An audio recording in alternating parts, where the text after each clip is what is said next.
Yang kedua,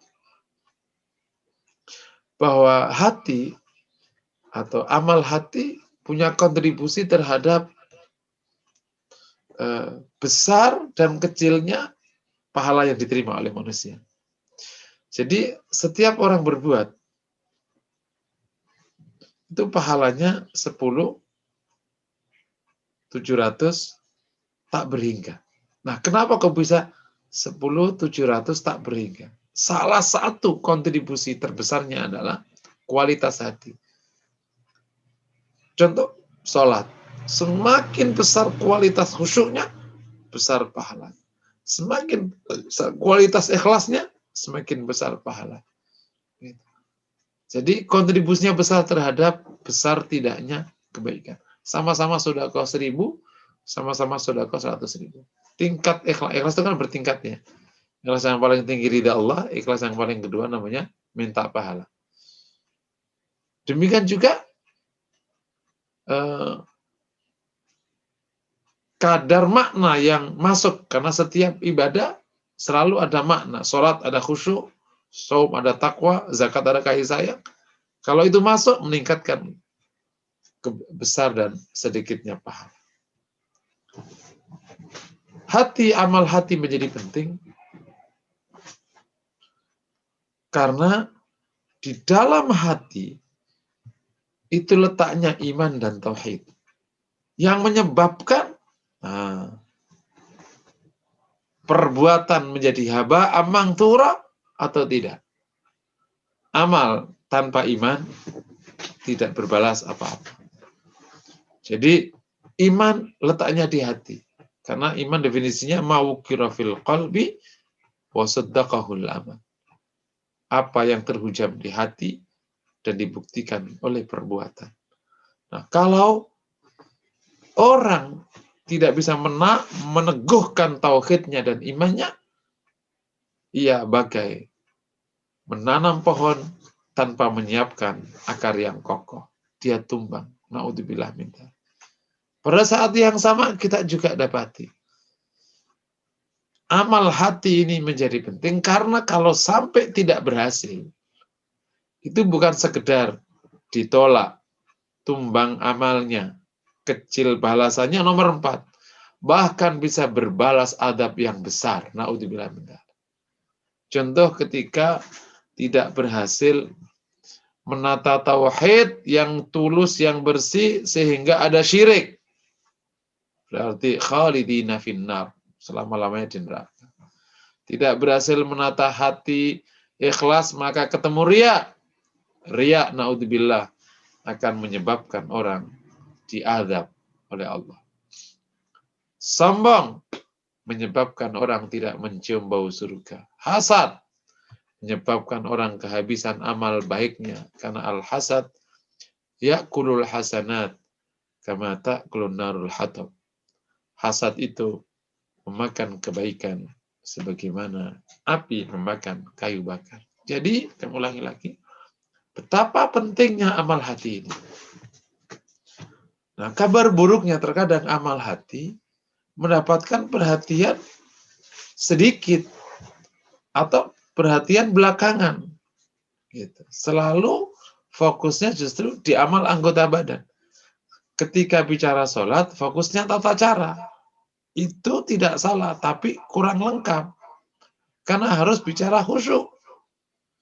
Dan kalau kita bicara khusyuk, itu bukan wilayahnya orang yang umur 40 ke atas.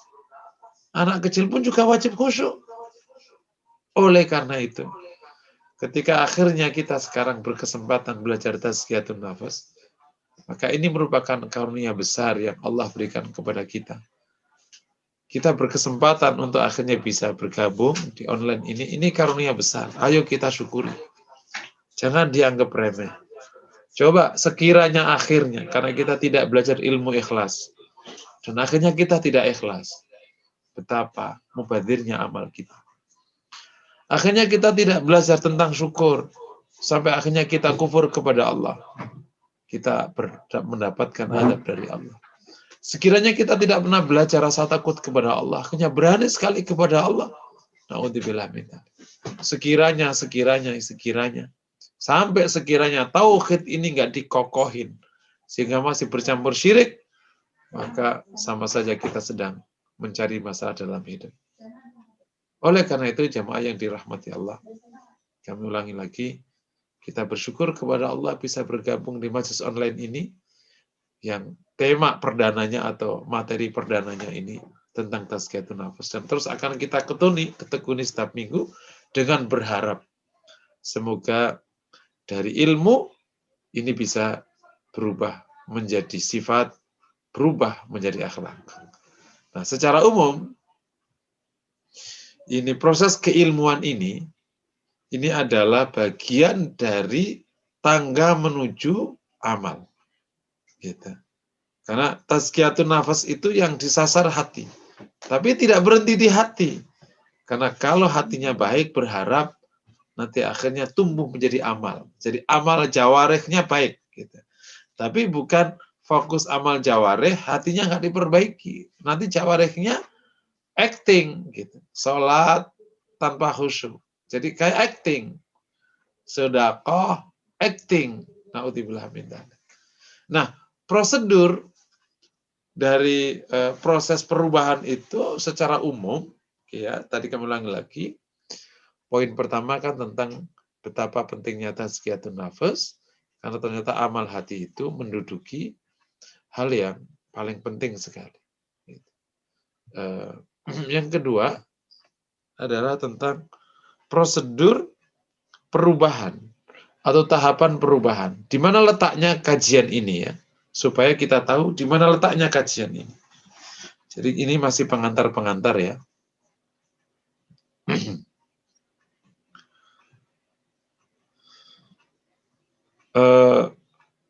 Proses perubahan seorang manusia biasanya menggunakan 7 tahapan. Gitu. Tahapan pertama adalah orang mendapatkan informasi dulu. Nah, ini yang kita jalani sebenarnya dapat informasi. Oh, ada ilmu ini, gitu. Informasi, ya. Dari informasi itu kalau terus dicerna, dan informasi ini kokoh, bukan informasi bohong, simpang siur, tapi berdasar dengan dasar ilmu yang kokoh, maka disebut dengan ilmu. Dari informasi, maka akhirnya menjadi ilmu seseorang, karena sudah berdasarkan kepada data dan teori. Dari ilmu, kalau terus diselami, maka masuk tahap kedua, ketiga. Menjadi ilmu yang mendalam. Nah, namanya ma'rifah. Ini sekarang kan kita dapat informasi tentang syukur, tentang sabar, tentang apa. Oh, penting ternyata. Oh, kalau terus kita selami, maka berubah jadi ilmu, masuk di otak. Kalau sudah masuk di otak, kalau kita kemudian resapi, jiwai, maka masuk menjadi ma'rifah. Ma'rifah itu sudah masuk ke hati. Kalau sudah menjadi ma'rifah, maka akan masuk ke tahap yang keempat. Dia akan mendorong menjadi irodah, keinginan. Oh, keinginan untuk syukur, keinginan untuk sholat khusyuk. Tadi informasinya apa tergantung. Keinginan untuk sedekah. Setelah menjadi irodah, kalau terus irodah itu nggak bisa terbendung, dia terus kuat, maka tahap kelima, dia akan berubah menjadi azam. Azam itu keinginan kuat. Kalau irodah, keinginan. Ibarat kalau orang ingin sholat, dia sudah mulai wudhu. Itu baru keinginan. Keinginan melangkah kaki, itu keinginan kuat sampai ke masjid sana. Sampai kalau sudah keinginan azam ini nggak terbendung, maka dia langsung menjadi niat. Niat itu keputusan. Makanya para ulama mengatakan, niat itu definisinya qasdu syai'i muqtarinan bi fi'lihi. Menyengaja terhadap sesuatu bersamaan dengan perbuatan tersebut. Makanya niat sholat itu disebut niat kalau sudah ada takbirnya. Kalau baru berangkat dari sini baru namanya azam untuk sholat. Belum tentu jadi sholat, karena bisa aja berhenti. Karena mencret misalnya, na'udzubillah min dzalik. Jadi niat kalau sudah ada muqtarinan bi fi'lihi. Ini definisi fuqaha. Nah, kalau dia sudah menjadi niat, maka otomatis berubah jadi amal. Nah, Amal. Amal kalau diteruskan, maka menjadi akhlak. Kalau akhlak diteruskan, maka menjadi budaya, namanya taqalid. Kalau akhlak itu dikerjakan banyak orang, maka namanya taqalid atau budaya. Kita ingin informasi yang kita terima hari ini nanti berubah menjadi akhlak. Kita berakhlak syukur. Kita berakhlak sabar. Kita berakhlak apa? Berakhlak khusyuk, termasuk berakhlak yang luar. Berakhlak senyum, berakhlak jujur, dan lain sebagainya. Nah, jadi posisi kajian kita hari ini itu adalah informasi. Kitalah yang akan terus mengolah. Informasi ini mau kita kuatkan jadi ilmu enggak? Jadi. Oleh karena itu harus dipastikan bahwa informasi yang kita terima, termasuk yang saya sampaikan, harus akurat. Itu namanya ilmu. Berarti kita tidak ragu akan informasi ini. Makanya di kajian ini kita harus challenge. Apakah materi-materi yang saya sampaikan ilmiah, tidak ilmiah, tapi insya Allah di Formula Hati selalu berkomitmen materinya ilmiah. Yang kedua, implementatif atau aplikatif, tidak menjadi ilmu yang ngawang-ngawang dan tidak bisa dijalankan dengan gampang. Yang ketiga, oleh karena itu sering kita kasih tip-tip. Yang ketiga, semoga mudah, gitu, ringan. Karena kalau berat, maka tidak mudah menjadi amal. Jadi ini ciri di kajian Formula Hati.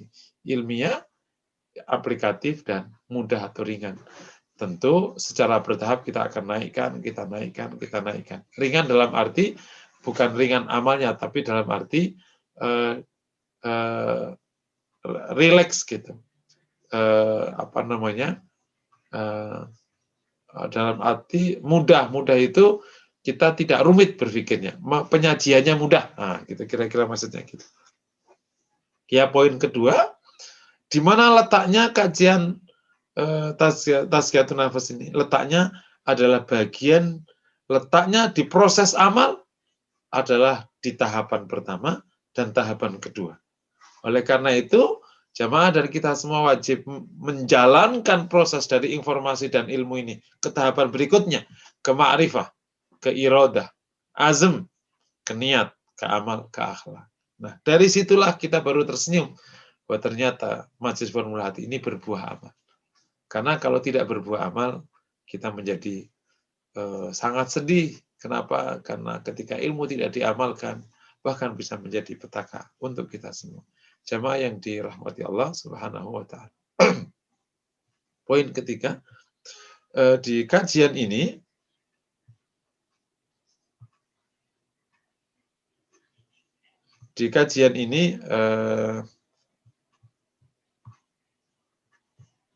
sebentar. Kita akan nomor 3, referensi di kajian ini. Tentu referensi dalam arti umum ya Quran dan Sunnah Nabi. Tapi referensi khusus ada beberapa buku yang nanti Bapak Ibu semua bisa kaji, juga bisa lihat. Nah, referensi pertama adalah Madarijus Salikin Ibnu Qayyim. Ini yang pertama. Yang kedua, Ihya Ulumuddin Imam Ghazali. Ya. Yang ketiga, mungkin lebih ringan lagi, Minhajul Abidin. Juga Ghazali kalau nggak salah. Referensi yang berikutnya, Al-Haikam. Tulisan Imam Al-Iskandari. Nah, yang kelima, Tazkiyatun Nafas, tulisan Ramadan, tulisan Saifuladim, seorang ulama Suriah. Tazkiyatun Nafas, bukan Ramadan Buti. Iya, Ramadan Al-Buti, semoga tidak salah. Kalau tidak Ramadan Al-Buti, ya Ramadan Al-Buti. Ya, ini yang Tazkiyatun Nafas, Madarijus Salikin Ibnu Qayyim, Ihya Ulumuddin Ghazali, Minhajul Abidin. Terus berikutnya Al-Hikam Al-Iskandari. Yang kelima adalah Tazkiyatun Nafas, yang buku belakangan ya, atau ringkasan Tazkiyatun Nafas, judul bahasa Indonesia kayak gitu. Oke. Keempat, kita akan mulai memasuki ya tadi betapa pentingnya kajian ini. Kemudian runtutannya ada di mana, materinya ada di mana. Dan nomor 4, kita akan menggunakan metode. Sebenarnya kita berharap di dalam majelis ini tadi materi akan saya sampaikan selama 45 menit, gitu. Dan sisanya tanya jawab. Tapi sekiranya situasinya itu memang memungkinkan, saya ingin menyampaikan kayak diskusi. Per poin kita akan tanya jawab. Per poin tanya jawab. Supaya apa? Supaya masuk. Oleh karena itu jamaah perlu aktif. Dan tidak ada salahnya kalau kameranya di-on-in supaya kita terasa komunikatif gitu. Ada komunikasi. Tapi jika misalnya agak kurang nyaman, ya nggak apa-apa. Ulangi lagi ya, nomor 4, metodenya gimana atau pembagian materi, 45 menit materi, 15 menit tanya jawab. Dan untuk pertanyaannya, boleh untuk materi yang terkait, tapi boleh juga materi yang tidak terkait. Kami izinkan ini menjadi pertanyaan terbuka. Lagi-lagi kami ulangi lagi, ini adalah ikhtiar dari Majelis Formula Hati untuk menginspirasi jamaah sekalian agar Allah SWT memberikan kepada kita hidayah, terutama di bab ilmu hati ini. Allah hujamkan hal baik kepada kita semua. Dan terakhir kami ingin tutup sekaligus nanti pengantar ke pertemuan berikutnya. Allah Subhanahu wa taala berfirman, "Wa nafsi wa ma sawwaha fa'alhamaha fujuraha wa taqwaha qad aflaha man zakkaha wa qad khaba man dassaha." Demi jiwa dan sifat dan kesempurnaan jiwa, saya kata Allah, maka Allah ilhamkan pada jiwa sifat fujurnya, sifat takwanya dan sifat fajirnya. Allah ilhamkan pada jiwa, pada hati itu sifat takwanya dan sifat jahatnya. Maka kita dapati manusia itu memang selalu punya dua sifat. Ada sifat baik, ada sifat buruk. Ya. Hampir tidak mudah terjadi sifat baik semua atau buruk semua. Kecuali kalau baik semua, para nabi ya. Ada orang sabar sekali. Ternyata dia punya sifat buruknya, malas. Karena sabar sama malas ini terkadang menjadi adik kakak. Ada orang berharap sekali kepada Allah, kuat sekali harap kepada Allah. Tapi ternyata orangnya agak ngawur. Planningnya tidak kuat. Ada orang sekali misalnya, syukur sekali kepada Allah, tapi akhirnya nggak perform. Karena ternyata syukurnya menyebabkan dia berhenti. Padahal syukur tidak berhenti karena nggak bisa kelola dengan sangat baik.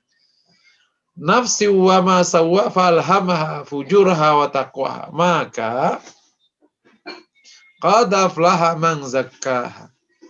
Beruntung bagi yang membersihkan hatinya. Wa qad khaba man dassaha. Dan rugi bagi yang mengotori jiwanya. Allah ilhamkan pada jiwa itu takwa dan fujur. Maka rumusnya qad aflaha man zakkaha. Beruntung bagi yang bersihkan jiwanya. Jika kau dapati ada sifat yang buruk, hati yang kotor, maka bersihkanlah. Kau akan beruntung. Dan itu betul sekali. Wa qad khaba man dassaha. Dan rugi bagi yang mengotori. Tadi kan sudah ada sifat baik. Malah dikotori menjadi buruk. Dari kecil tadi sudah tumbuh sifat-sifat dermawan.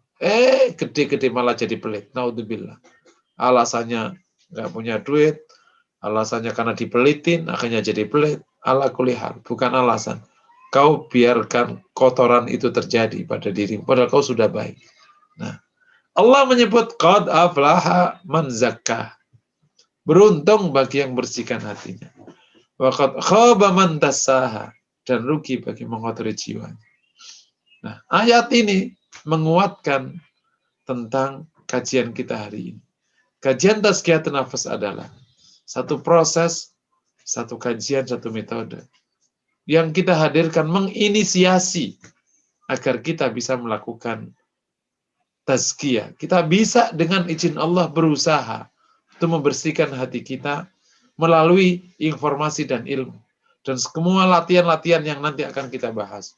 agar kita mendapatkan qalbun salim, hati yang bersih. Ini adalah ikhtiar di mana Allah telah letakkan qad aflaha man zakkaha. Beruntung bagi yang bersihkan hati. Jadi Allah Subhanahu wa taala memang yang mengilhamkan sifat wujud dan sifat takwa. Tapi Allah yang kasih ruang kepada kita dan menyuruh kita untuk melakukan tazkiyah. Maka qad aflaha man zakkaha. Beruntung bagi yang membersihkan hatinya. Allah yang menyuruh kita untuk melakukan tazkiyah. Makanya di sana ada qad aflaha man tazakka. Beruntung bagi yang tersucikan hatinya. Nah, kajian kita hari ini adalah bagian dari ikhtiar. Kita melakukan proses zakkaha, membersihkan hati kita agar nanti lahir tazakka, yakni hati yang tersucikan. Seperti kata Rasulullah SAW di hadis yang populer, ala inna fil jasadi mudghah. Ingatlah di setiap anggota badan itu ada segumpal darah. Idza saluhat saluhal jasad. Kalau segumpal darah itu baik, baik seluruh anggota badan. Wa idza fasadat fasadatil jasad. Kalau dia buruk, buruk anggota badan. Ala wa yal qalb, ya adalah hati. Betapa pentingnya hati ini, karena kalau dia baik, baik anggota badan. Kalau buruk, buruk anggota badan.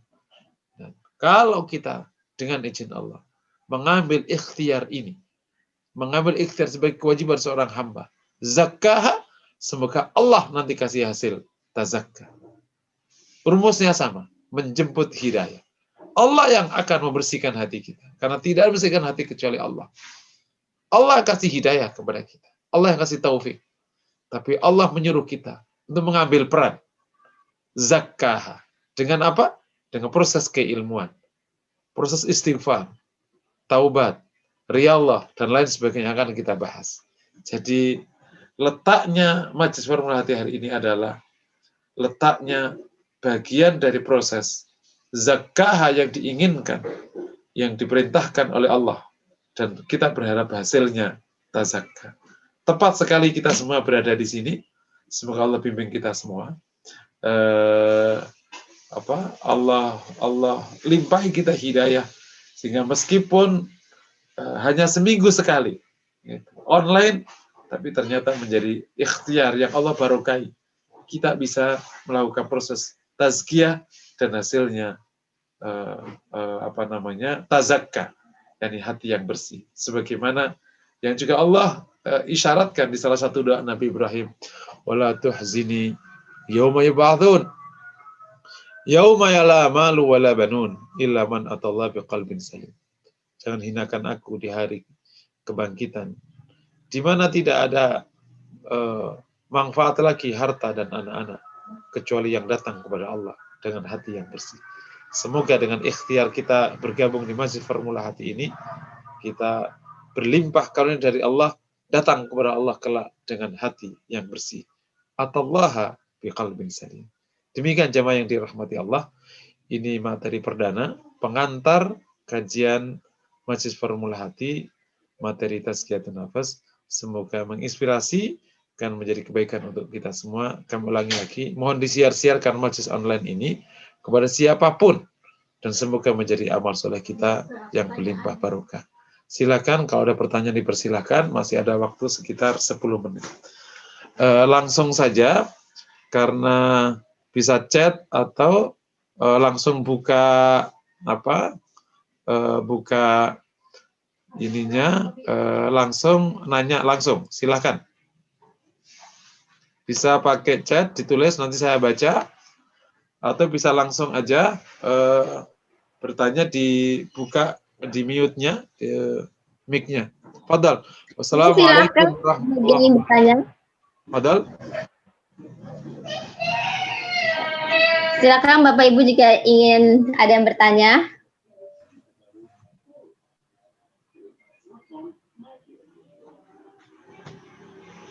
Fadal.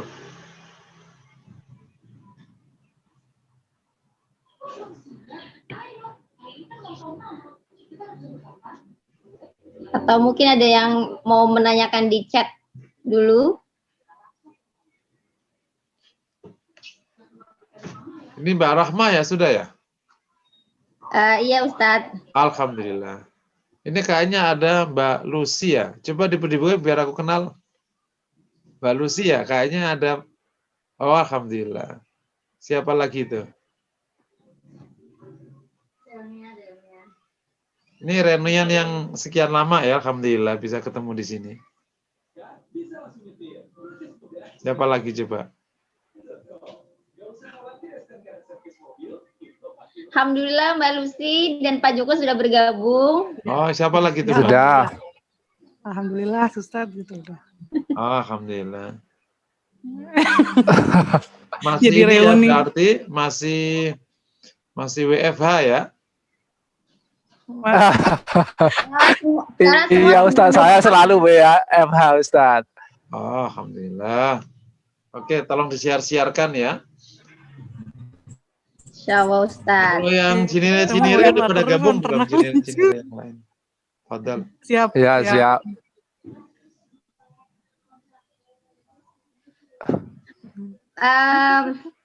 Silakan. Masih ada waktu sampai jam 9 untuk sesi tanya jawab. Oke, secara waktu gimana? Mungkin saya memulai sedikit minta masukan ke Antum. Secara waktu ini tepat apa ada masukan lain? Silahkan.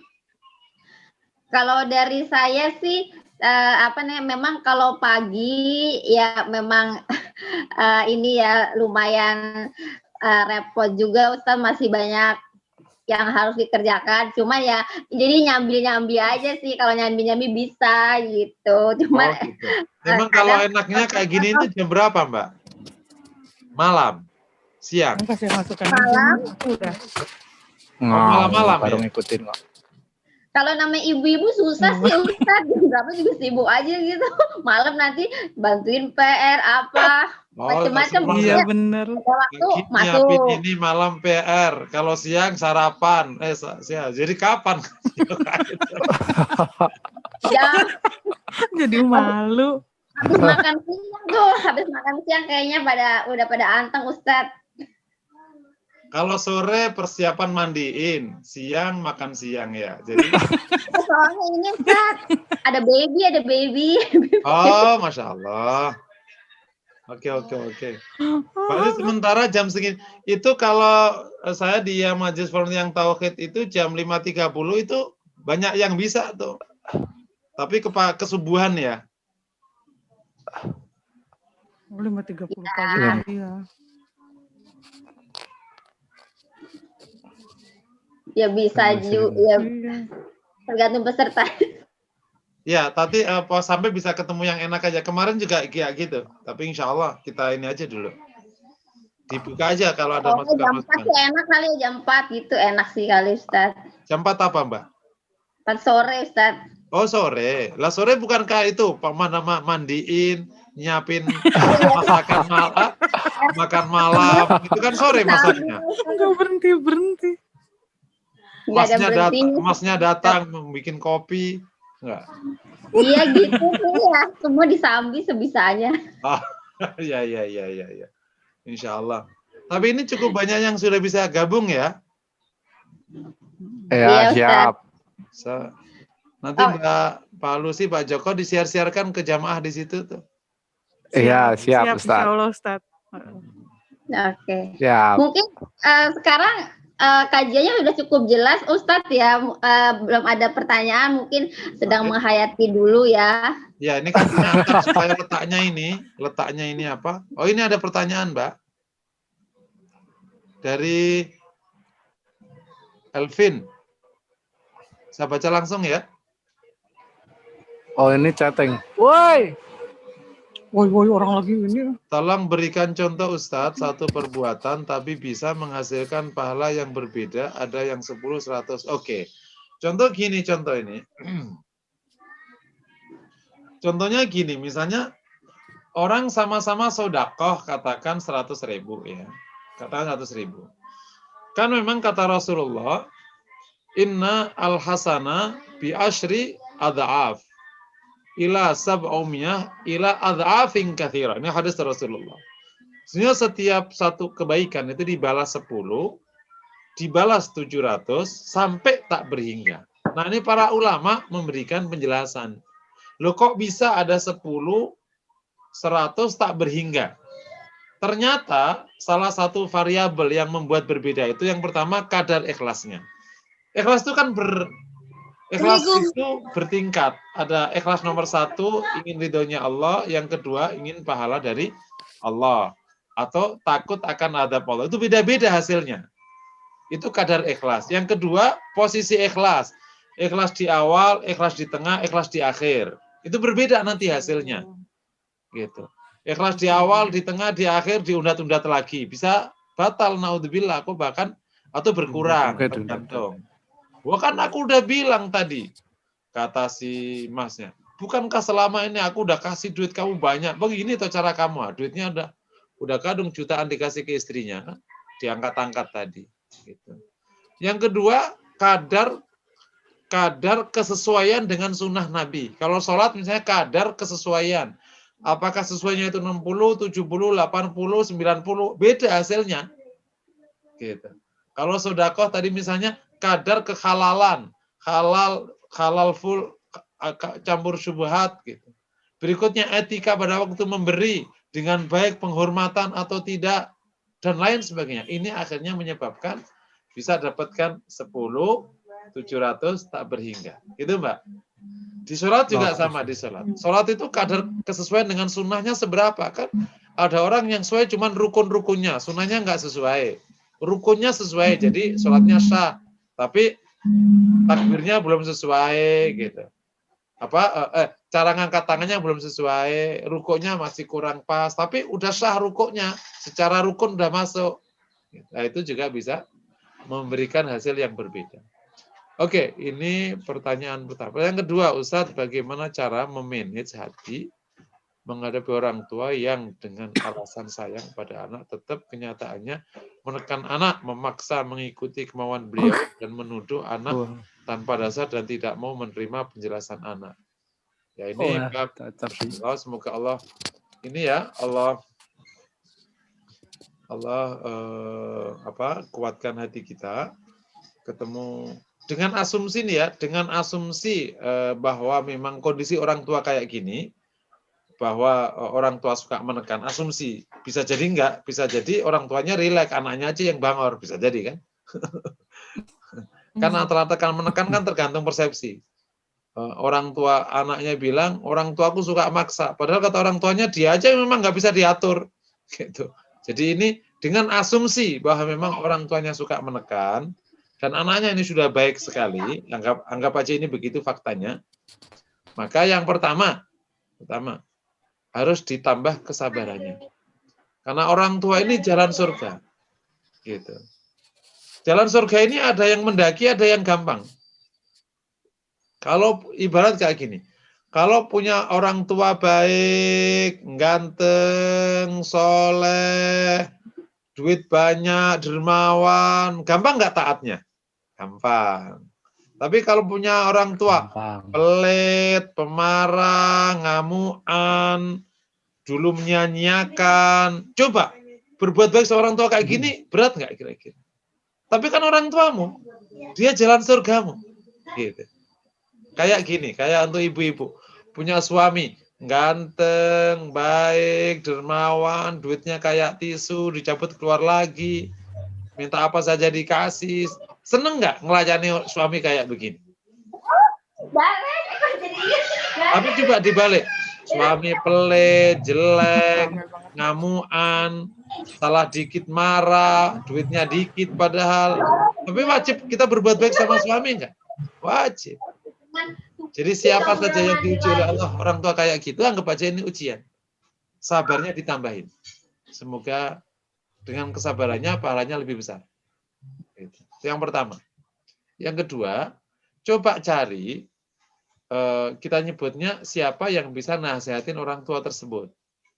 Gitu. Biasanya orang itu ada orang yang sangat dipercaya. Misalnya orang tua tersebut itu justru paling gampang kalau berubah dinasihatin sama kakak tertuanya. Cari aja. Titipkan nasihat itu ke dia. Gitu. Supaya orang tuanya katakan apa yang Anda inginkan terhadap orang tuamu. Orang tuamu supaya bisa nerima, supaya nggak terlalu yang dianggap terlalu menekan, apa gitu. Nah itu sampaikan. Karena kalau ndonga, anak nasihatin orang tua itu bukan nasihatin, gitu. Anak nasihatin orang tua itu secara umum, secara budaya di timur kita nggak kena. Karena orang tua itu salah ya benar, benar ya benar. Karena ada undang-undang itu ya. Undang-undang itu kan ada satu pasal. Ada 2 pasal tentang orang tua. Pasal pertama, orang tua itu selalu benar. Itu pasal pertama. Pasal kedua, jika orang tua salah maka kembali ke pasal pertama. Kembali ke pasal pertama. Iya. Jadi benar terus. Jika undang-undang tentang orang tua ini digabung undang-undang tentang wanita, wanita juga punya undang-undang yang sama, undang-undang tentang wanita. Yang pertama, wanita selalu benar. Iya. Gitu. Makanya mau ngesen kanan ngesen kiri itu mah dia benar, nggak ada yang salah. Jangan gitu dong. Pasal kedua, jika wanita salah maka kembali ke pasal kedua. Nah, jika orang tua itu wanita, apa coba? Kayak apa coba? Anak-anak suka bilang, mak ini mah, masya Allah, mak udah cerewet ngatur mulu, nggak pilih dikit. Iya mama. Tapi insya Allah ya, insya Allah. Pasti Kita gitu belajar emang nih. tarbiyatun nafas, nggak gitulah. Pas. Jadi yang kedua coba cari Mbak siapa orang-orang yang dianggap sangat dipercaya sama ibu atau bapak Mbak Sri supaya berarti. bisa memberikan perubahan. Yang ketiga, gitu ya, coba cari hal yang paling menyenangkan dia. Biasanya orang tua itu kalau ketemu anaknya menyenangkan, dia mulai terbuka. Wah, ternyata anakku kok begini gitu. Katakan membanggakan lah gitu. Orang aku percaya nih menyerahkan urusan kepadamu. Kenapa aku masih ngatur-ngatur? Kamu nggak becus ngurus dirimu. Tunjukkan bahwa engkau seperti yang diinginkan orang tuamu selama tidak melanggar syariat ya. Gitu. Nah, sehingga akhirnya dengan mudah orang tua melepas. Wallahu a'lam bishawab. Fadal, ada pertanyaan? Kalau tidak ada lagi, karena sudah jam 9 lebih, kita tutup. Kelihatannya sudah cukup, Mbak Rahmah. Tadi Mbak Rahmah yang buka tadi Bu Laila, ditutup aja Mbak Rahmah. Mohon Mbak, silakan. Halo?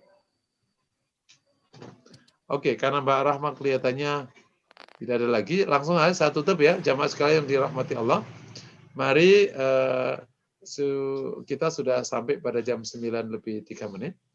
Waktunya sudah selesai. Mari sama-sama kita akhiri Majlis Formula Hati ini dengan doa kafaratul majlis. Subhanakallahumma wa bihamdika asyhadu an la ilaha illa anta astaghfiruka wa atubu ilaik. Saya ulangi lagi, mohon jamaah sekalian yang sudah gabung di kajian perdana ini mensiar-siarkan majelis ini. Passwordnya sama, linknya sama.